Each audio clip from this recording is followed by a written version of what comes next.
Et pour mieux comprendre ce geste de Sa Majesté Jean-Pierre Amougou Belinga, nous recevons en posture d'invité sur ce plateau ce soir Inès Belinga, porte-parole du président directeur général du groupe L'Anecdote. Inès, bonsoir. Merci d'avoir accepté notre invitation. Bonsoir à vous, c'est moi qui vous remercie de m'avoir invité. Très bien, la nouvelle circule donc depuis hier mardi 5 mai 2020. Sa Majesté Jean-Pierre Amougou Belinga a offert une somme de 50 millions de francs CFA à Monseigneur Samuel Cléda. Comment comprendre ce geste et quelles en sont les principales motivations? Merci pour votre question. Jean-Pierre Amougou Belinga, c'est le président directeur général du groupe L'Anecdote. Et ceux qui l'ont côtoyé et même ceux qui ne le côtoient pas du tout savent que c'est un homme très généreux. Il est humaniste et c'est justement parce qu'il est véritablement au service des populations camerounaises, du nord au sud, de l'est à l'ouest, que vous soyez du nord-ouest, que vous soyez du sud-ouest, que vous veniez de l'ouest du Cameroun. Le geste de Jean-Pierre Amougou Belinga est juste une preuve de son caractère humaniste. On peut comprendre sa motivation comme celle qui impose le geste d'amour, parce que lorsqu'on aime quelqu'un, c'est seulement lorsqu'on aime quelqu'un qu'on est capable de tout faire pour cette personne. Et pour ce cas, le Monseigneur Samuel Cléda, archevêque métropolitain de la ville de Douala, a mis ce médicament gratuitement à la disposition des populations. Il faut donc comprendre que lorsqu'un traitement est gratuit, il faut le produire en quantité pour prévoir s'il y a une suite de contamination.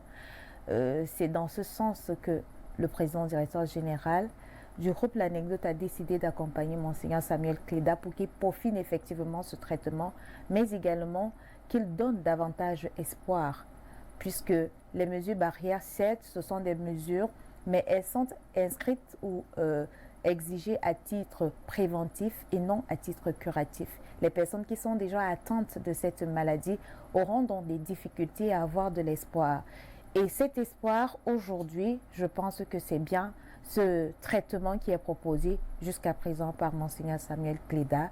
Et Jean-Pierre Amougou Belinga, étant un amoureux de l'homme, un amoureux de la nature, un amoureux de la vie, a décidé donc de l'accompagner dans cet élan de solidarité. Très bien. Et pourquoi avoir choisi ce moment justement alors qu'on sait que la pandémie du coronavirus est présente au Cameroun depuis près de 2 mois déjà? Pourquoi agir à ce moment précis? Pourquoi le moment? Je dirais le temps de l'homme n'est pas le temps de Dieu. Il faut savoir prendre son temps pour agir. La situation qui concerne la pandémie du Covid-19 au Cameroun est une situation de crise. Il faut donc gérer la crise. Et qui dit crise parle des étapes. Les mesures ont été prises ou alors ont été prescrites par le gouvernement camerounais. Il faut donc éviter la confusion entre précipitation et efficacité. Quand il y a une crise, on prend le temps et la distance nécessaires pour mieux comprendre des choses. Il faut d'abord se protéger. Parce que si Jean-Pierre Amougou Belinga est touché par la maladie, il ne peut pas aujourd'hui sortir pour vous aider. Donc, il prend le temps pour se mettre en sécurité et pour mieux peaufiner sa stratégie. Pourquoi ce moment? C'est parce qu'il a pris le temps effectivement de comprendre. Et comme je l'ai dit, le moment est celui de l'évaluation de la situation en tant que ce que nous voyons avec régulièrement le point qui est fait au quotidien par le ministre de la Santé publique, le docteur Malachi Manaouda. Et quand les chiffres vous frappent, vous êtes obligé de réagir. La pandémie était à ses débuts et il fallait voir comment elle évolue. Et dès le début, on n'a pas annoncé 40 cas, 50 cas. C'était au fur et à mesure. Donc, il était question pour Jean-Pierre Amougou Belinga de ne pas confondre précipitation et efficacité. D'autres naturopathes et chercheurs ont aussi proposé des protocoles à base de plantes médicinales pour pouvoir soigner le Covid-19. Pourquoi avoir choisi celui de Monseigneur Samuel Cléda? Est-ce qu'il est plus fiable que les autres?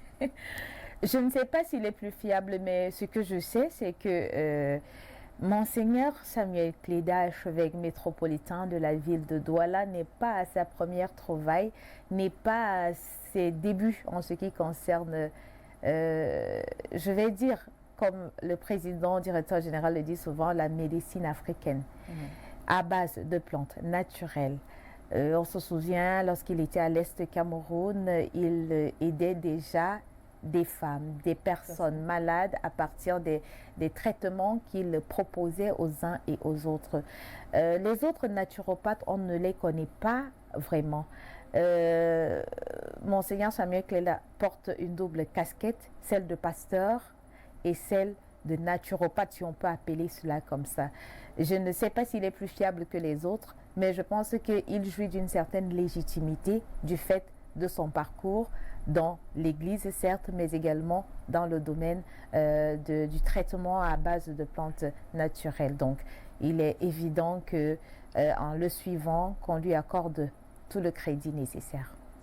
Et pour sortir de cet entretien, Inès Belinga, dites-nous comment, au groupe L'Anecdote, vous vous organisez pour lutter contre la pandémie du coronavirus. Ah ben, on essaye déjà, il faut le dire, c'est même pas essayer.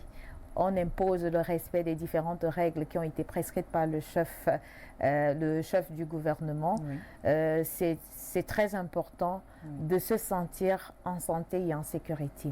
C'est la raison pour laquelle, lorsque vous arrivez au groupe L'Anecdote, au bâtiment principal, dès l'entrée, vous avez à votre disposition des récipients pour pouvoir vous laver les mains avec du savon. Si vous n'avez pas cela, à tous les niveaux, il y a des solutions hydroalcooliques pour vous désinfecter régulièrement les mains. Au groupe L'Anecdote également, le président directeur général a prescrit les réunions, que les réunions ne se fassent plus pour éviter les différents regroupements des uns et des autres. Actuellement, par exemple, les conférences de rédaction se font via WhatsApp, c'est une réalité. Oui. Tout le monde doit respecter les règles. Au groupe L'Anecdote, et effectivement, ces mesures sont systématiques et chacun essaie de les respecter. C'est déjà une obligation. Même pour le sport, il est prescrit régulièrement des séances de sport pour garder sa santé. Mais ces séances ne se font plus en groupe large comme c'était avant. C'est déjà en groupe restreint et c'est toute la semaine. Le port des masques est également obligatoire. Je n'en porte pas ce soir, mais je voudrais montrer, par exemple, oui. Là, vous avez totalement, et tous les employés du groupe L'Anecdote ont ces différents masques. Et si vous regardez à l'intérieur, vous verrez qu'ils respectent également la norme en ce qui concerne sa composition. Vous y retrouverez du polystyrène, vous y retrouverez également de la viseline et même du coton. Donc je pourrais peut-être vous en offrir un tout à l'heure. Au groupe L'Anecdote, on respecte effectivement les mesures qui ont été prescrites par le gouvernement, et le président directeur général Jean-Pierre Mougubelinga y veille personnellement et au quotidien. Et je vais peut-être terminer par cette petite question. Est-ce qu'il y a certains personnels qui sont allés en confinement? Je ne vais pas parler de confinement. Il y a certaines personnes, dans le cadre du respect de ces mesures, qui ont été mis en congé technique, mais qui sont régulièrement en train de regagner leur poste de travail parce qu'il fallait, je vous l'ai dit, le groupe L'Anecdote emploie des centaines et des centaines de personnes. Il fallait éviter que les uns et les autres se retrouvent en groupe, puisque lorsque votre travail est fini, l'heure de retour à la maison n'est pas encore arrivée. Vous avez l'impression que vous avez besoin de rester sur place et il fallait donc éviter cela. C'est pourquoi les effectifs ont été diminués. Mais actuellement, chacun a déjà retrouvé son poste de travail.